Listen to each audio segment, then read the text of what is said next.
تاریخ کہتی ہے کہ ان انسانوں میں سے بھی سب سے زیادہ جس کے حق پر امام نے زور دیا ہے وہ مومن کا حق ہے۔ آج آپ دیکھ رہے ہیں ہمارے معاشرے کے اندر ہر شے موجود ہے لیکن مومن کا حق موجود نہیں ہے۔ 2014 میں اللہ رب العزت نے ہمیں زیارات مقدسہ کی سعادت نصیب فرمائی تھی، اور اس زیارات میں کے سفر پہ ہم تینوں بھائی ساتھ تھے، پروفیسر صاحب تھے، میں تھا، حامد علی صاحب تھے۔ جب آیت اللہ العظمی فرزند زہرا حضرت آیت اللہ سستانی دام ظلہ العالی سے ہماری ملاقات ہوئی تھی تو قبلہ سے ہم نے عرض کیا تھا، قبلہ ہم پاکستان کے اندر واعظ ہیں، ہم خطیب ہیں، ہم مجالس پڑھتے ہیں، ہمیں نصیحت کیجئے، ہمیں واعظ کیجئے۔ خدا کی قسم دوستو، ہاں گواہ ہے میرا رب اور یہ میرے دوستان بھی گواہ ہیں، کوئی آیت اللہ العظمی سید علی سستانی نے ہمیں نہیں فرمایا تھا فلاں کتاب سے مجلس پڑھنا، فلاں کتاب سے پڑھنا، فلاں حدیث پڑھنا، فلاں روایت پڑھنا۔ ایک جملہ سید نے فرمایا تھا، کہا تھا جب بھی تمہیں پاکستان میں حسین ابن علی کا ممبر ملے اس ممبر پر بیٹھ کر مومن کو سمجھانا کہ مومن کی گردن پر مومن کا حق کیا ہوتا ہے، مومن کی گردن پر مومن کا کیا حق ہوتا ہے۔ پیغمبر خدا سے جب پوچھا گیا یا رسول اللہ ما عزت المومن فی قلبک، آپ کے دل میں ایک مومن کی عزت کا معیار کیا ہے، اللہ کے نبی کا جواب کیا آیا؟ میرے دوستو کبھی کبھی بہت ساری نیکیاں ہمارے گھروں کے قریب ہوتی ہیں، ہمارے بالکل قریب میں ہوتی ہے، لیکن ہم ادھر متوجہ نہیں ہوتے، ہم بڑی نڑی نیکیوں کو، بڑے بڑے نیکیوں کے خزانوں کو گنوا دیتے ہیں۔ پیغمبر سے پوچھا گیا ما عزت المومن فی قلبک یا رسول اللہ، اللہ کا رسول آپ کے دل میں مومن کی عزت کیا ہے، عزت مومن کا معیار کیا ہے؟ فرمایا تھا جتنی عزت اللہ کے گھر بیت اللہ کی ہے اسے 3 گنا زیادہ کر دو تو ایک مومن کی عزت محمد کے دل کے اندر موجود۔ اللہم صلی علی محمد وآل محمد، جتنی عزت بیت اللہ کی ہے اسے 3 گنا زیادہ کر دو۔ اور جب میرے 5ویں امام حضرت امام محمد باقر علیہ السلام سے سوال کیا گیا مولا فرمائیے تو صحیح مومن کا مومن سے رشتہ کیا ہے، مومن کا مومن سے تعلق کیا ہے؟ تو سنو گے امام نے جواب کیا فرمایا، المومن للمومن کالرأس من الجسد، ایک مومن کا دوسرے مومن سے وہی رشتہ ہے جو سر کا جسم کے ساتھ ہے۔ سر میں تکلیف ہو تو جسم تکلیف زدہ ہوتا ہے، جسم میں تکلیف ہو تو سر میں تکلیف ہوتی ہے۔ اس کا معنی کیا ہے؟ اس کا معنی یہ ہے جب ایک مومن کو تکلیف ہو تو دوسرے کو تکلیف ہوتی ہے، جب ایک خوش ہو تو دوسرا خوش ہوتا ہے، اور اگر معاملہ اس کے الٹ ہو جائے کہ مومن خوش ہو تو دوسرے کو حسد ہو جائے اور مومن تکلیف میں ہو تو وہ خوش ہو جائے، تو پھر اسے اپنے ایمان کا علاج کرانا چاہیے، اپنے ایمان کو چیک کرنا چاہیے، اس لیے کہ ایمان حق کی ادائیگی کا نام ہے، ایمان کردار کی پاکیزگی کا نام ہے۔ اور میرے محترم سامعین، جب ہم حضرت امام موسیٰ کاظم علیہ السلام مل کے ایک صلوات پڑھے مولا کی ذات پر،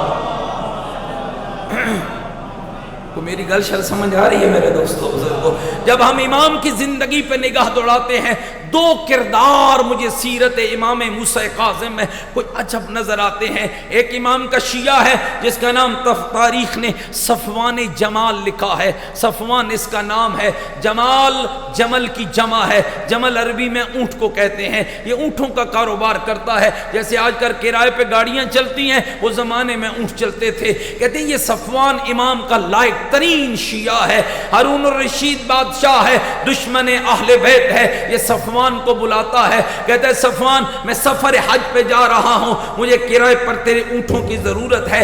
حضرت صفوان وعدہ کر کے وہاں سے نکل پڑتے ہیں اور یہ خبر میرے 7ویں امام تک پہنچ جاتی ہے۔ امام صفوان کو اپنے گھر بلاتے ہیں، صفوان جب بارگاہ امامت میں حاضر ہوتا ہے تو امام پوچھتے ہیں صفوان تیرے اونٹ کہاں ہیں؟ مولا میں نے کرائے پر دے دیے۔ صفوان کس کو دے دیے؟ مولا میں نے ہارون کو دے دیے۔ امام غضبناک ہوئے، فرمایا کیا تو جانتا نہیں ہے کہ ہارون ہمارا دشمن ہے؟ کیا تیرے علم کے اندر نہیں کہ وہ ہمارا دشمن ہے؟ ہاں مولا جانتا ہوں، لیکن میں نے معصیت کے لیے نہیں دیے، میں نے گناہ کے لیے نہیں دیے، میں نے سفر حج کے لیے دیے۔ فرمایا صفوان کیا دعا مانگتا ہے کہ جب وہ تیرے اونٹ لے جائے اور واپس لانے تک وہ زندہ رہے؟ ہاں مولا مانگتا ہوں، وہ زندہ رہے گا تو میرے اونٹ آئیں گے، اونٹ آئیں گے تو کرایہ ملے گا، اجرت ملے گی۔ امام نے فرمایا صفوان، جو شخص ہمارے دشمن کے جینے کی دعا کرے وہ ہمارا شیعہ نہیں رہتا۔ جا تو ہماری شیعت سے خارج ہو گیا، اٹھا۔ کوئی بحث نہیں کی امام سے، چپ کر کے بازار جا کے اونٹ فروخت کر دیے۔ ابھی معاہدہ ہوا تھا نا، سارے اونٹ فروخت کر دیے، بیچ دیے۔ ہارون نے بلایا، صفوان اونٹ کہاں ہیں؟ کہا بیچ دیے۔ کہا کیوں بیچے؟ کہا میرا مال تھا، میری مرضی ہے، میں نے بیچ دیے۔ کہا مجھے پتا ہے تو نے خود نہیں بیچے، تمہیں موسیٰ کاظم نے کہا اس لیے تو نے بیچے۔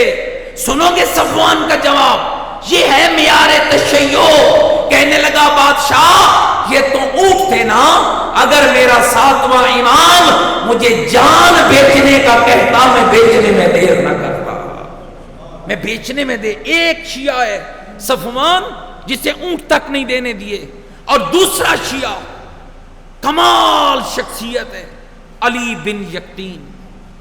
علی بن یقطین معمولی شخص نہیں ہے، اپنے زمانے کا نظام معاشیات کا ماہر ہے، ماہر اقتصادیات ہے، اور اتنا اہل علم ہے کہ ہارون نے سے بلایا، علی بن یقطین میری ریاست کا، وہاں ملک نہیں تھا، پوری اسلامی سٹیٹ، اسلامی ریاست، سعودیہ سے خراسان تک اور برے صغیر سے لے کر نہ جانے عراق اور کہاں کہاں تک، اس پوری ریاست کا وزیر اعظم بن جاؤ۔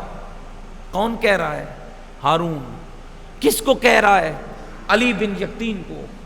میرے دوستو یہاں مجھے امام صادق کا ایک جملہ یاد آ گیا، فرمایا ہمارے شیعہ جب زندگی مشکل ہو جائے تو ہم سے پوچھنا جینے کا طریقہ، مولا کیسے؟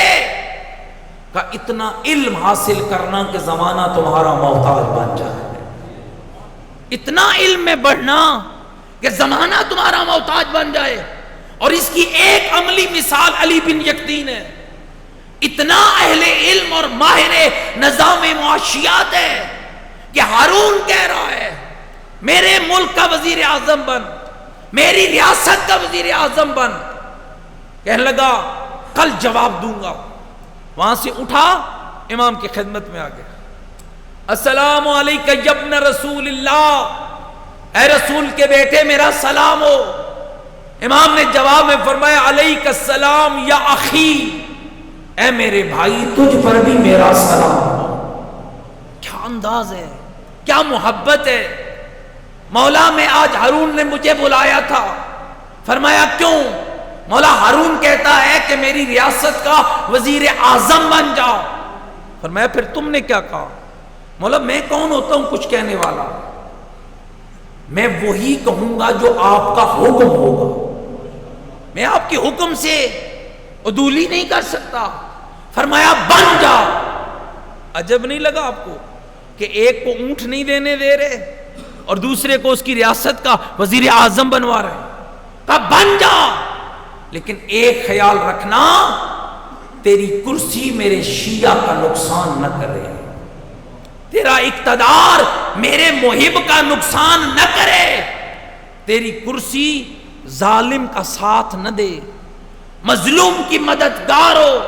سامعین گرامی قدر، اگر میں اپنے موضوع کو روک کر اس ماحول میں سمجھانا چاہوں تو آج بھی ایک علی بن یقطین بیٹھا ہے، آج بھی علی بن یقطین ہے سید خامنائی کی صورت میں، جس نے دنیا پہ واضح کیا ہم نسل پرست نہیں ہیں، ہم فرقہ پرست نہیں ہیں، ہم انسانیت سے محبت کرتے ہیں، اور انسان سے محبت کا درس جو 1400 سال پہلے آل محمد نے دیا تھا، آج اسی کو علی خامنائی نے دنیا میں پھیلا کر باور کرایا ہے۔ ہم کل بھی حق پر تھے، ہم آج بھی حق پر موجود ہیں۔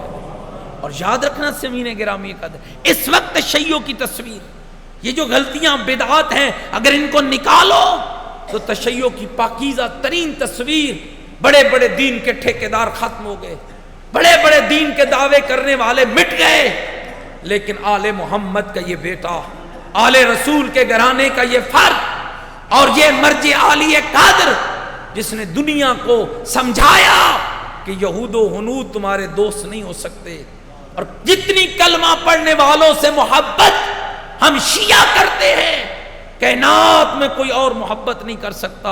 اور سامعین یہ بات اب آہستہ آہستہ دنیا پر کھل رہی ہے۔ ایک وہ علی بن یقین جس کو امام نے فرمایا بن جا، ظالم کی حکومت میں بیٹھنا آسان نہیں، بہت مشکل ہوتا ہے، اپنے عقیدے کو بچانا ہے، اپنے عمل کو بچانا ہے، اپنے کردار کو بچانا ہے۔ آج میری نسلوں پر سوال ہوتا ہے صاحب فلاں کے ساتھ امام کیوں بیٹھے، فلاں کے ساتھ کیوں بیٹھے، فلاں آل بیت کا شیعہ فلاں کی حکومت میں کیوں بیٹھا؟ فقط مظلوم کی مدد کے لیے، فقط محبین اہل بیت کی مدد کے لیے۔ اور سمین گرامی قدر ایسی مشکلات حضرت علی بن یقین کی زندگی میں آئیں جن کو امام مسلسل اس کی مدد فرماتے رہے، جن میں دو مشکلیں سب سے بڑی تھی۔ جب حاسدین نے جا کر ہارون کو کہا کہ یہ علی بن یقین تو موسیٰ کاظم کا شیعہ ہے، یہ تو رافضی ہے، کہا کیسے پتا؟ کہا ہم تمہیں بتاتے ہیں، ایک قیمتی لباس تھا جو علی بن یقین کو ہارون نے تحفے کے طور پر دیا، اور علی بن یقین وہ لباس لے کر امام کی خدمت میں پہنچ گئے، مولا یہ لباس آپ کے لیے لایا ہوں۔ حاسدین نے لباس لاتے ہوئے دیکھا، اور جب امام کی خدمت میں علی بن یقین آئے تو امام نے فرمایا علی بن یقین ابھی اسے واپس لے جا، اپنے صندوق میں رکھ دے، میں امامت کی نگاہ سے دیکھ رہا ہوں، اس کی ابھی تجھے مجھ سے زیادہ ضرورت ہے۔ کہتے ہیں جب علی بن یقین لباس واپس لے گئے، صبح دربار سجا، حاسدین کی شکایت بڑھی تو بادشاہ نے علی بن یقین کو بلایا اور کہا علی بن یقین جا وہ لباس تو لے آ جو میں نے تمہیں قیمتی لباس تحفے میں دیا تھا۔ کہنے لگے ابھی لاتا ہوں۔ کہتے ہیں ادھر علی بن یقین اس لباس کو لایا، موسیٰ کاظم کا شیعہ سرخرو ہوتا گیا، اور حاسدین کو بادشاہ کے دربار میں جوتے لگتے چلے گئے۔ دوسرا بڑا موقع، اور جس پہ میں ایک جملہ کہنا چاہتا ہوں، آج دوستو کیوں ہم جذبات میں آ کر اپنے مکتب کی توہین پہ تل جاتے ہیں؟ کیا سبب ہے؟ صاحب یہ کام میں کروں گا، امام نے روکا پھر بھی کروں گا، مولا نے منع کیا پھر بھی کروں گا، جاگدے بیٹھے ہوئے سم گئے، یہ بات میں کروں گا، اگر امام نے روکا پھر بھی کروں گا۔ امام روکے اور میں کروں، یہ بغاوت ہے یا شیعت ہے؟ اور شیعت مجھے اطاعت سکھاتی ہے، بغاوت نہیں سکھاتی۔ علی والا ہونا مجھے مطیع بناتا ہے، علی والا ہونا مجھے تابع بناتا ہے، آل بیت کا شیعہ ہونا مجھے اتباع سکھاتا ہے۔ اور اس کا درد دیکھیے، پھر حاسدین نے موقع جان کر علی بن یقین کی ایک شکایت اور لگائی، اور وہ شکایت کیا تھی؟ کہا بادشاہ یہ علی بن یقین وضو ویسے کرتا ہے جیسے جعفر صادق کرتے تھے۔ علی بن یقین امام کی بارگاہ میں پہنچے، امام نے فرمایا علی بن یقین کل ظہر کی نماز کا وضو ویسے کرنا جیسے میرے بابے کا مخالف کرتا ہے۔ ہم ہوتے تو اکڑ جاتے نا، ویسے کرنا جیسے میرے بابے کا مخالف کرتا ہے۔ علی بن یقین نے کوئی چور چرا نہیں کیا، کہتے ہیں چلے گئے، حاسدین بادشاہ کو لے کر علی بن یقین کا وضو دکھانے آئے تو وضو ویسے کر رہا تھا جیسے وہ کرتا ہے۔ کہتے ہیں حاسدین کو جوتے لگ رہے تھے اور امام کا پیغام آ گیا، علی بن یقین خطرہ ٹل گیا ہے، اب وضو ویسے کر جیسے میرا بابا جعفر صادق کیا کر۔ یہ زندگی کا حسن ہے۔ اور ایک لمحہ دوستوں میں جس کی جانب متوجہ کرنا چاہتا ہوں، پوری زندگی علی بن یقین کی غربا کی مدد، فقراء کی مدد، مساکین کی مدد، محبین اہل بیت کی مدد۔ ایک زندگی میں واقعہ ایسا ہوا، ابراہیم کوفی ایک شخص ہے، کوفے کا رہنے والا ہے، میرے مومن بھائیوں، میں ایک لفظ کہنے لگا ہوں، اس پہ غور کرنا. میں ایک کرسی پہ بیٹھا ہوں نا، میں ایک ادارے میں بیٹھا ہوں، افسر ہوں، مثال دے رہا ہوں. ایک بندہ میرے پاس آتا ہے، اسے خبر ملی کہ یہ شیعہ ہے، اسے پتا چلا کہ یہ مومن ہے، کام بھی اس کا جائز ہے، ناجائز کی اسلام اجازت نہیں دیتا، ناجائز کی تشیع اجازت نہیں دیتی، جائز کام ہے. اور وہ گھر سے اس لیے نہیں نکلا کہ کرسی پہ سید بیٹھا ہے، ملک بیٹھا ہے، خان بیٹھا ہے، چودھری بیٹھا ہے، نہ، وہ فقط یہ سوچ کے نکلا کہ فلاں ادارے کی فلاں کرسی پہ علی والا بیٹھا ہے. معصوم کے کلام کا خلاصہ بیان کر رہا ہوں. فرمایا اگر وہ تجھے علی والا جان کر آئے تو اس کی دل جوئی کرنا، اس کی مدد کرنا، اس کی نصرت کرنا. کیوں؟ تاکہ اس کے ذہن میں وہ حسن ظن باقی رہے جو تمہیں وہ علی والا جان کے آیا ہے، اس کے دل میں یہ معیار باقی رہے. ابراہیم کوفی کوفہ سے چلا بغداد، دارالخلافہ تھا نا اس دور میں، بغداد گیا، دک الباب کیا، اندر سے غلام آیا، کہا غلام جاؤ علی بن یقطین کو کہو کہ موسیٰ کاظم کا ایک شیعہ آیا ہے، نام جس کا ابراہیم ہے. کہتے ہیں جب گیا غلام اندر، تھوڑی دیر کے بعد پلٹا تو کہا علی بن یقطین کہہ رہے ہیں میں ابھی مصروف ہوں، ابھی میرے پاس وقت نہیں ہے، پھر آنا.